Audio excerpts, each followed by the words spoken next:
ರೀತಿ ಇನ್ನು ಮುಂದೆ ವಿದ್ಯಾರ್ಥಿಗಳು ಭಾಳ ಹೆಚ್ಚಿಗೆ ಮಾತಾಡೋದು, ಯಾಕಂತಂದ್ರೆ ಕ್ರೀಡಾಕೂಟದಲ್ಲಿ ಹೆಚ್ಚಿಗೆ ಮಾತನಾಡಲಾರ್ದೆ ಶುಭಾಶಯನ್ನು ಹೇಳಿ ನಾವು ತಮಗೆ ಹೆಚ್ಚಿನ ಅವಕಾಶವನ್ನು ಕೊಡಬೇಕಾಗ್ತದೆ ಅಂತ ಒಂದು ನಿಟ್ಟಿನಲ್ಲಿ ಇನ್ನೊಂದೆರಡು ಮಾತನ್ನು ಮಾತಾಡ್ತೀನಿ.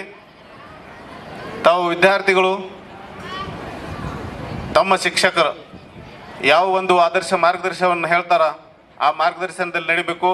ಯಾಕೆ ಈ ಮಾತನ್ನು ಹೇಳ್ತಾ ಇದ್ದೀನಿ ಅಂತಂದ್ರೆ, ಸುಮಾರು ಇನ್ಸ್ಟಿಟ್ಯೂಟ್ದಲ್ಲಿ ಕೆಲವೊಂದು ಘಟನೆಗಳು ಅಹಿತಕರ ಘಟನೆಗಳು ಆಗ್ತಾ ಇದ್ದಾವೆ. ಅಂಥ ಘಟನೆಗಳಿಗೆ ಈ ಶಿಕ್ಷಕರಾಯಿತು ಮುಖ್ಯಸ್ಥರಾಯ್ತು ಯಾರೂ ಕಾರಣ ಇರೋದಿಲ್ಲ.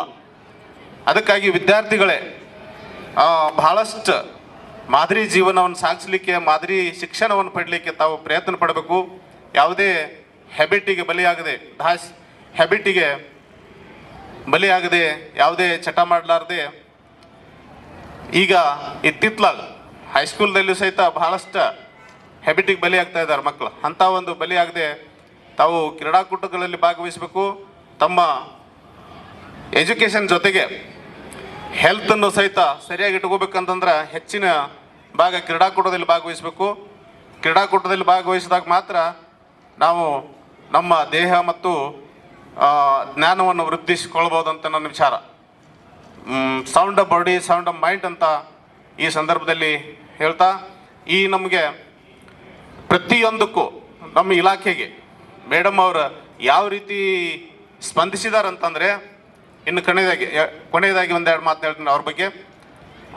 ಅವರು ಇದೇ ಒಂದು 2018ರಲ್ಲಿ ಸ್ಟೇಟ್ ಲೆವೆಲ್ ಅಥ್ಲೆಟಿಕ್ ಮೀಟ್ ನಡೆದಿತ್ತು.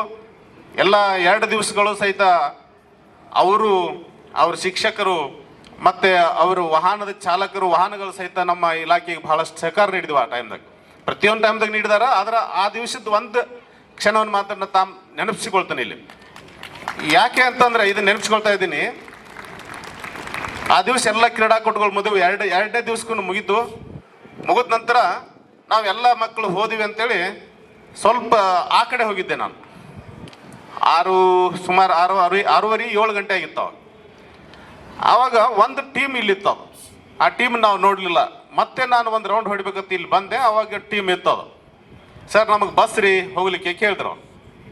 ಅಲ್ರಿ ನಿಮಗೆ ಹೋಗಕ್ಕೆ ಹೇಳಿ 1.5 ತಾಸಾಯಿತು, ಮತ್ತು ನಮಗೂ ಹೇಳಿಲ್ಲ, ನೀವು ಇಲ್ಲಿದ್ದೀರಿ ಯಾಕೆ ಇದ್ದೀರಿ, ಮತ್ತು ಹೋಗಬೇಕಾಗಿತ್ತು, ನಿಮ್ಮ ಟ್ರೈನ್ದು ವ್ಯವಸ್ಥೆ ಇತ್ತು, ಬಸ್ಸಿನ ವ್ಯವಸ್ಥೆ ಇತ್ತು, ಅದಕ್ಕೆ ಹೋಗ್ಬೇಕಾಗಿತ್ತು ಅಂತ ಕೇಳಿದೆ ನಾನು.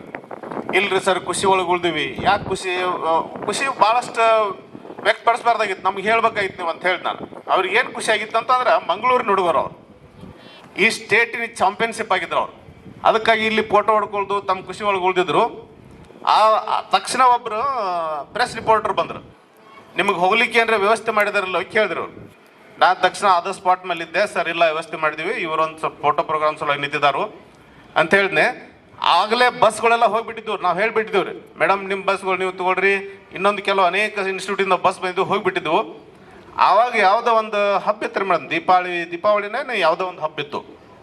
ಆ ದಿವಸ ಎಲ್ಲರೂ ಸೂಟಿ ಮಾಡಿ ಹೋಗಿದ್ರು. ಪಾಪ ಮೇಡಮ್ ಅವ್ರಿಗೆ ತ್ರಾಸ ಕೊಟ್ಟಿವಿ. ಮೇಡಮ್ಗೆ ಒಂದು ಕಾಲ್ ಮಾಡಿದ್ದು ನಾನು. ಅವ್ರು ತಕ್ಷಣ ಒಂದು 10 ನಿಮಿಷದಾಗ ಗಾಡಿ ಕಳಿಸ್ಕೊಟ್ರಿ. ಇಲ್ಲಿ ಆ ಮಕ್ಕಳನ್ನ ಸೇಫಾಗಿ ಕಳಿಸ್ಕೊಟ್ರು. ಒಂದು ವೇಳೆ ಮೇಡಮ್ ಕಳಿಸ್ಕೊಡ್ಲಿಲ್ಲ ಅಂತಂದ್ರೆ ಸೀದಾ ಪೇಪರ್ನಾಗ ಬಂದ್ಬಿಡ್ತಿತ್ತು ಅದು. ಯಾಕೆ ಅಂತಂದ್ರೆ ಸ್ಟೇಟಿನ ಚಾಂಪಿಯನ್ಶಿಪ್ ಹುಡುಗರೆಲ್ಲ ಆ ಟೀಮ್ ನಲಗಿದ್ರು ಅವರು.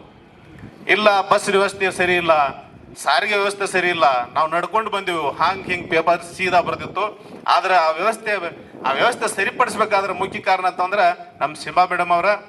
ಅದೇ ರೀತಿ ಅವರಿಗೆ ಇನ್ನೂ ಹೆಚ್ಚಿನ ಒಂದು ಮಕ್ಕಳ ಸೇವೆ ಮಾಡಲಿಕ್ಕೆ ಹಾಗೂ ಈ ಸಂಸ್ಥೆಯನ್ನು ಅಭಿವೃದ್ಧಿಪಡಿಸಲಿಕ್ಕೆ ಎಲ್ಲ ಟೀಚರ್ಸ್ಗಳಿಗೆ ಹೆಚ್ಚು ಒಂದು ಶಕ್ತಿ ತುಂಬಲಿಕ್ಕೆ ಅವರಿಗೆ ಆ ದೇವರ ಭಗವಂತ ಇನ್ನೂ ಹೆಚ್ಚಿನ ಆರೋಗ್ಯ ಕೊಟ್ಟು ಅವರಿಗೆ ಹಾರೈಸಲಿ ಅಂತ ಈ ಸಂದರ್ಭದಲ್ಲಿ ಹೇಳ್ತಾ ನನ್ನ 2 ಮಾತುಗಳನ್ನು ಮುಗಿಸ್ತೀನಿ. ಇಲ್ಲಿ ಕರೆದು ನನಗೆ ಮಾತನಾಡಲಿಕ್ಕೆ ಅವಕಾಶ ಮಾಡಿಕೊಟ್ಟಂತ ಶಿಬಾ ಮೇಡಮ್ ಅವರಿಗೂ ಹಾಗೂ ಈ ಕ್ರೀಡಾಕೂಟ ಸಂಘಟಕರಿಗೂ ವಂದಿಸಿ, ಎಲ್ಲ ಶಿಕ್ಷಕರಿಗೂ ವಂದಿಸಿ, ಮಕ್ಕಳಿಗೆ ವಂದಿಸಿ ನನ್ನ 2 ಮಾತುಗಳನ್ನು ಮುಗಿಸ್ತೇನೆ.